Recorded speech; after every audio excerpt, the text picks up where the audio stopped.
Kevin Myers, Exposure.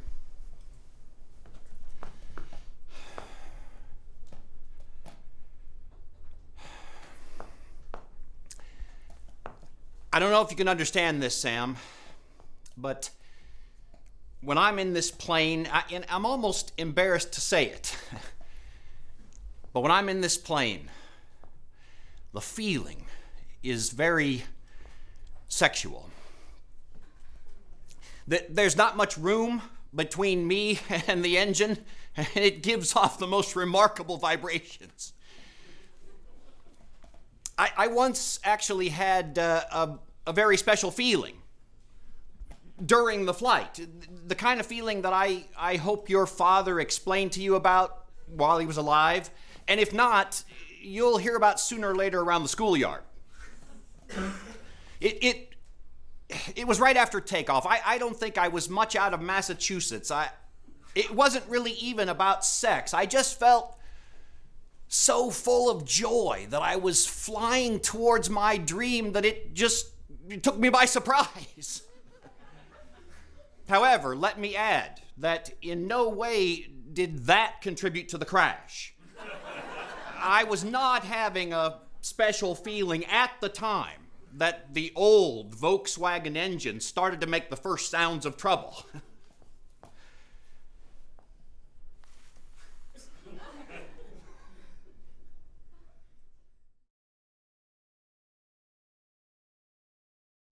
I'm Roseanne Devine. I'm independent. Ed smoked his last cigarette on Labor Day, had his first heart attack on Halloween, his second on Thanksgiving, and he died just before Christmas. Well, Ed loved the holidays. When they brought his body back to the funeral home, the director's assistant asked if there was anything he could do to make Ed look more natural. Give him a goddamn cigarette. Natural. He's dead, wearing bifocals and a toupee. Nothing's gonna help the illusion of reality here. Debbie picked out the suit and tie, the pocket hanky, the cufflinks shaped like little bulldozers. And of course the hairpieces. Oh, Ed had a lot of hairpieces, all lined up on little white heads in the bathroom. You could watch Ed age on those heads. After the funeral, Debbie said she had tucked a pack of Camels into her father's pocket before they closed the casket lid. As a symbol, like the ancient Egyptians and the Vikings sending a talisman off into the great beyond. I never know what she's talking about.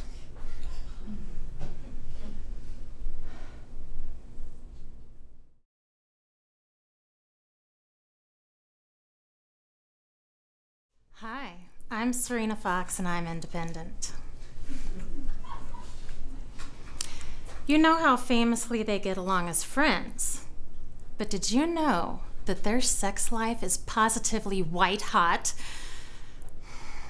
The main reason most of my marriages failed was sexual. I am a very sexual person. I can't help it, I'm just wired that way, you know? Even when I was a little girl, I had my first orgasm when I was 6 in ballet class.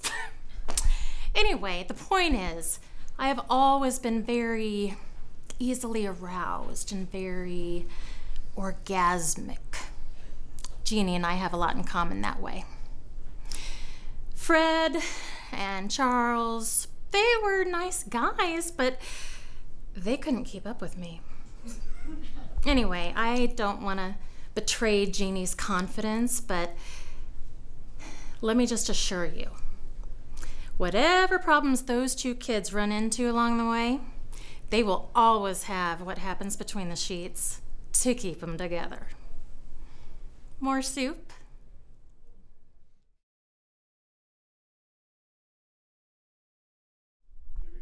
I'm Tim Lowndes, I'm independent. A story begins. A child is born. He grows up, he experiences happiness, he falls in love, they get married, they have children. The children grow up and move away. And now there's a 50% chance he and his wife will stay together. And now he's alone. He gets older and older and dies. The end. Not very satisfying, is it? Why? Well, the story had no conflict. Conflict is a quest, a struggle, a battle, a longing desire that never seems to be within our grasp. And we as an audience, we desire, nay, we demand that our characters truly experience conflict. Why must our main characters be tortured emotionally and sometimes physically? Because it's fun to watch.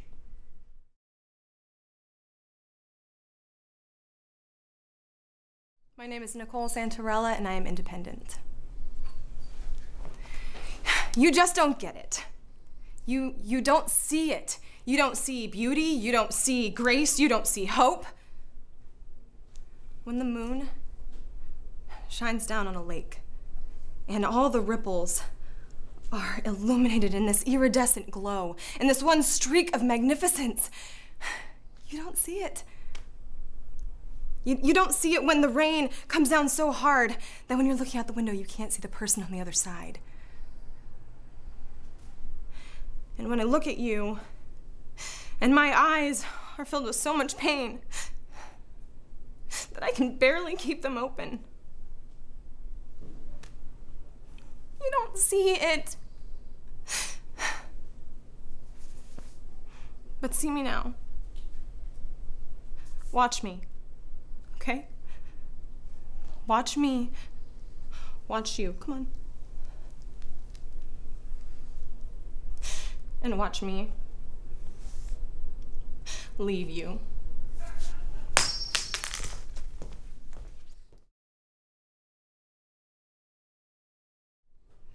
My name is Milan. I am independent.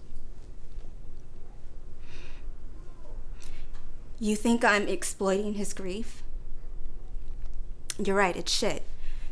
It's like one of those infomercials, you know, with the little black babies with the swollen bellies and the flies in their eyes. It's right here. I've got dead mothers, I've got severed limbs, but it's nothing new. And it might be enough to make some people cry when they read it. Maybe even write a check. But it's not gonna make it stop.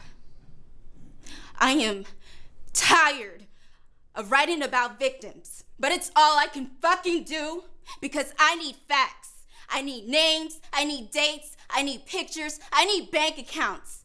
People back home wouldn't buy a ring if they knew it cost someone else their hand.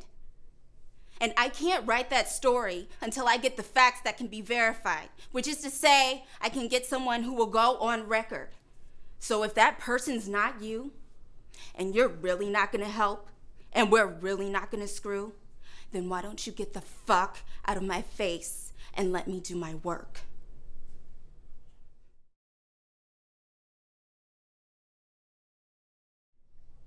Hi, I'm Sameach Finley, and I'm independent. Men don't understand me. They think I talk too much. Men don't understand they shouldn't listen to what I say. They should listen to what I mean. What I say is blah, blah, blah. What I mean is beauty and poetry. What I say is gab, gab, gab. What I mean is I am a lost soul. Study my haunted eyes. What I say is ha ha. What I mean is life is a waste and nobody gives a fuck for me. Someday I'll meet a man who'll ignore my stupid words and know instantly the fragile, delicate perfection that lies behind them. He will see through me, and ours will be a beautiful love. I'll hurt him.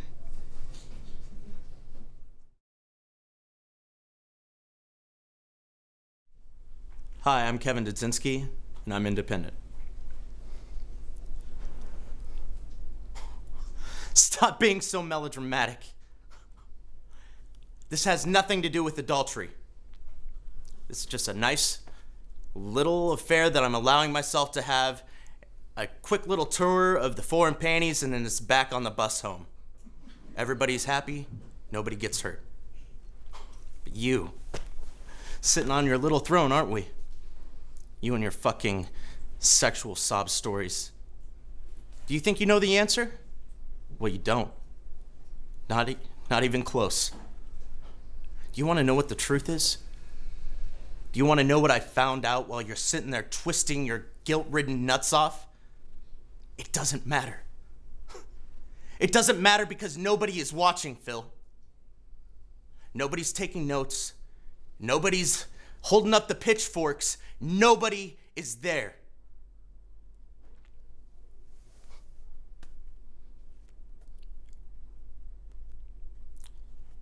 Nobody is there.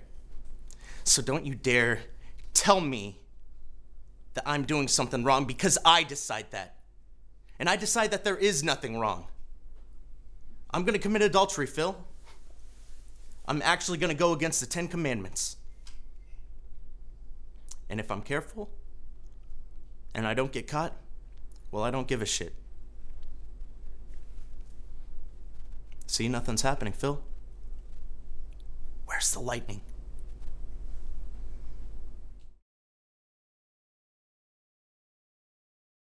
My name is Crystal Hive, and I'm with Exposure.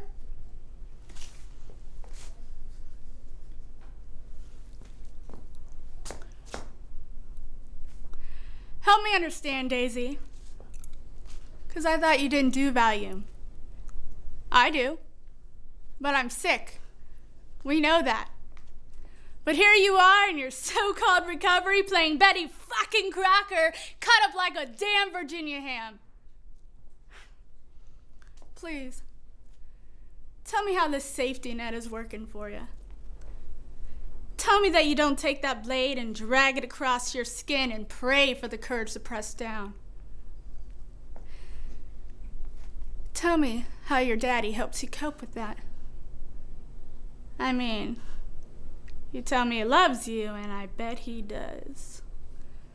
With every inch of his manhood.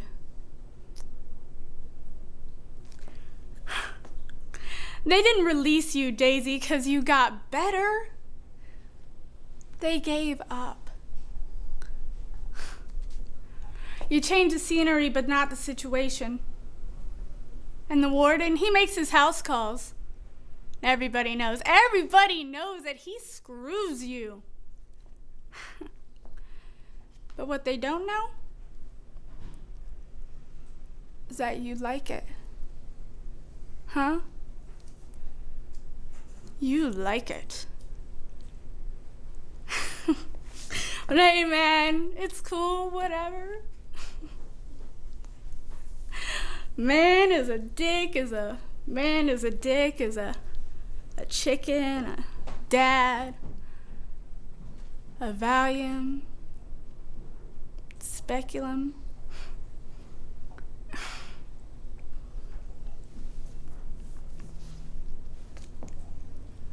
You like playing Mrs. Brandon. It's probably all you ever know.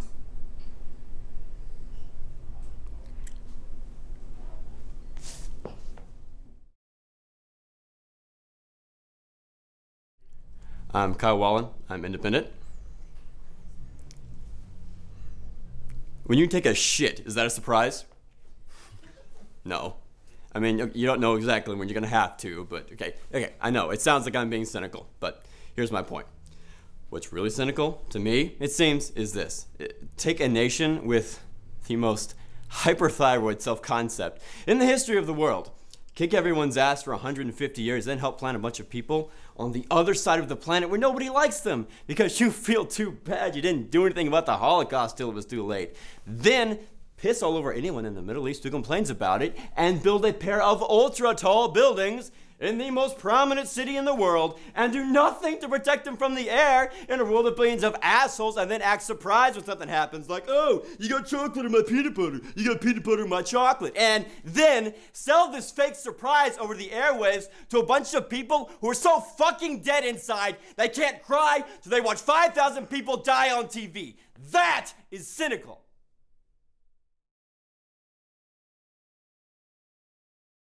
My name is Melanie Paul, and I am independent.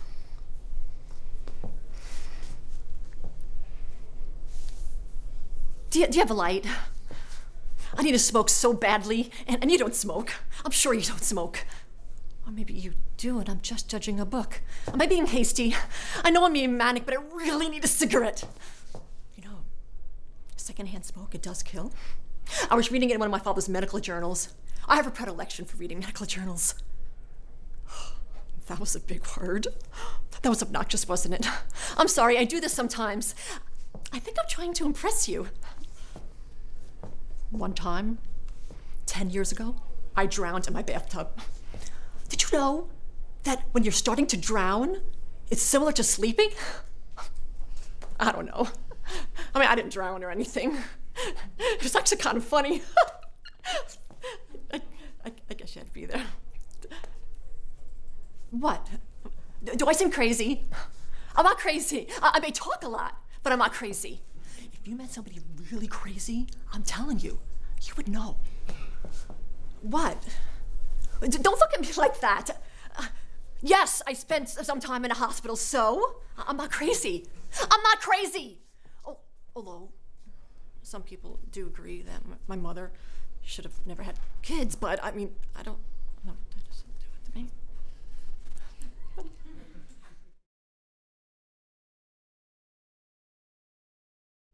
I'm Lila Dub, and I'm independent. The issue here is not whether we took a few liberties with our female party guests. We did. But you can't hold a whole fraternity responsible for the behavior of a few sick and perverted individuals. For if you do, then isn't the entire fraternity system to blame? If the entire fraternity system is to blame, then isn't this an indictment of our educational institutions in general? I put it to you, Greg. Isn't this an indictment of our entire American society? Well, you can do what you want to us, but we're not going to sit here and listen to you badmouth the United States of America.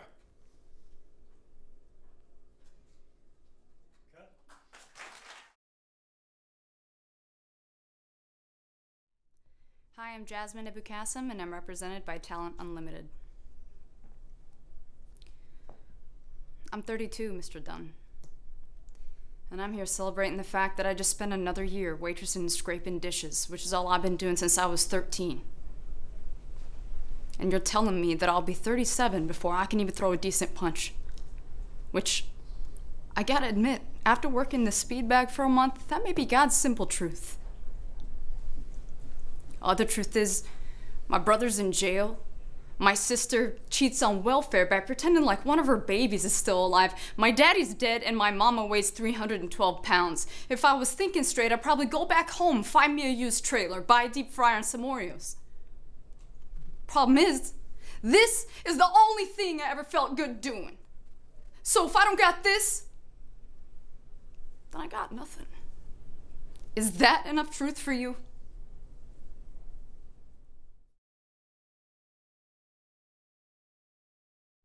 Hello, my name is Jamie Nelson, and I'm with Talent Unlimited.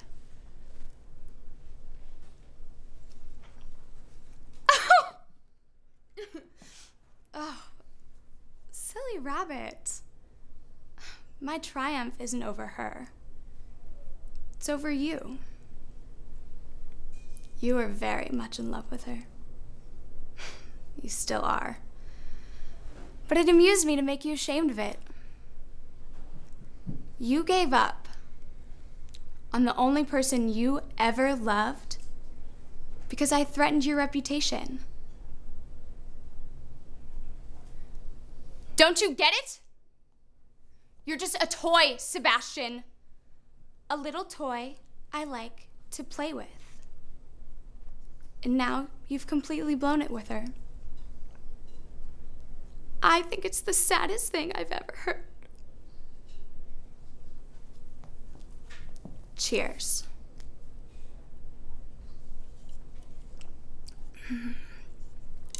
Revenge tastes so good.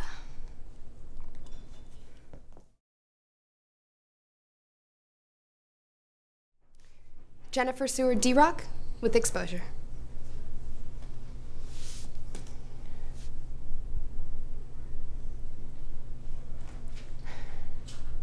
You know, once my brother and I did something we thought would really be funny.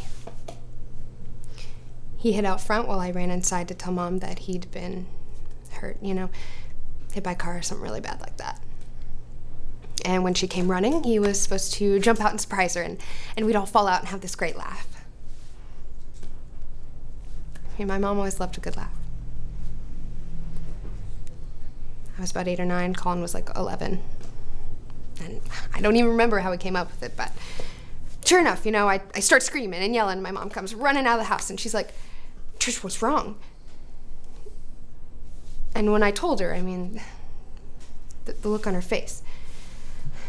Even when Colin popped up to show, it was just a joke. She just couldn't stop crying. All she could do was just hold him close. Clutch him, you know? I was just a baby. I didn't get it then. But I get it now. Colin's dead. And no matter how hard I cry, he's not just gonna pop up and show me it was just a joke.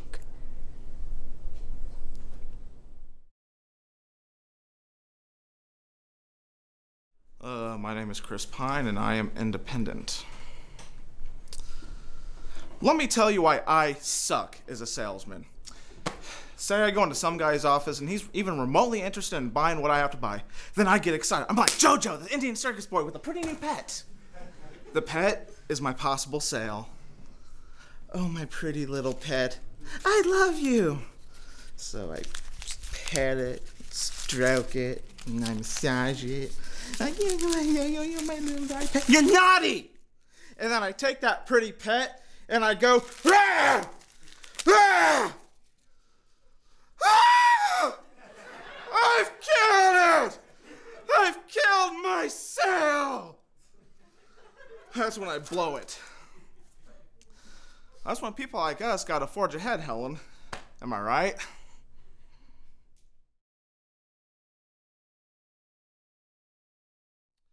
Jerry Rapp, independent.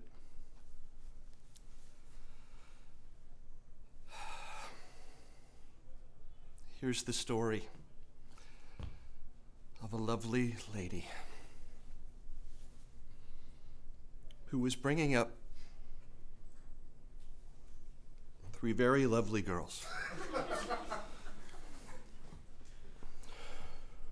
All of them had hair of gold, like their mother. The youngest one in curls.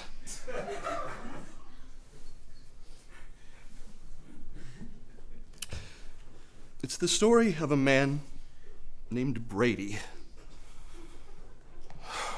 who was busy with 3 boys of his own. They were 4 men living together, yet they were all alone. Till the one day the lady meets this fellow, and they knew that it was much more than some hunch. This group must somehow form a family. Family.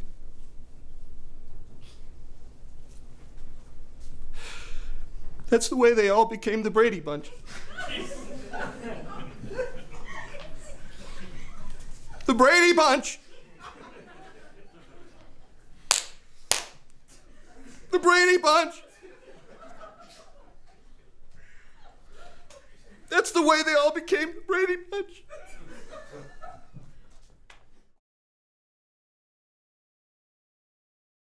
Hi, I'm Jessica Logston, and I'm with Hoffman International. Look, I understand feeling as small and as insignificant as humanly possible, and how it can actually ache in places in your body that you didn't even know you had inside you. And it doesn't matter how many new haircuts you get, or gyms you join, or how many glasses of Chardonnay you drink with your girlfriends.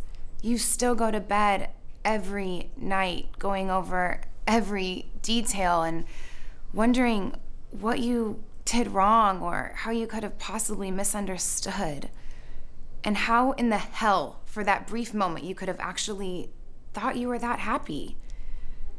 And sometimes you can even convince yourself that he'll show up at your doorstep and everything will be okay again. But, you know, after all that, however long that may be, you're gonna go somewhere new. And you're gonna meet people that make you feel worthwhile again. And those little pieces of your soul, they're gonna start to come back. And all that fuzzy stuff, all those years of your life that you wasted, that will eventually begin to fade.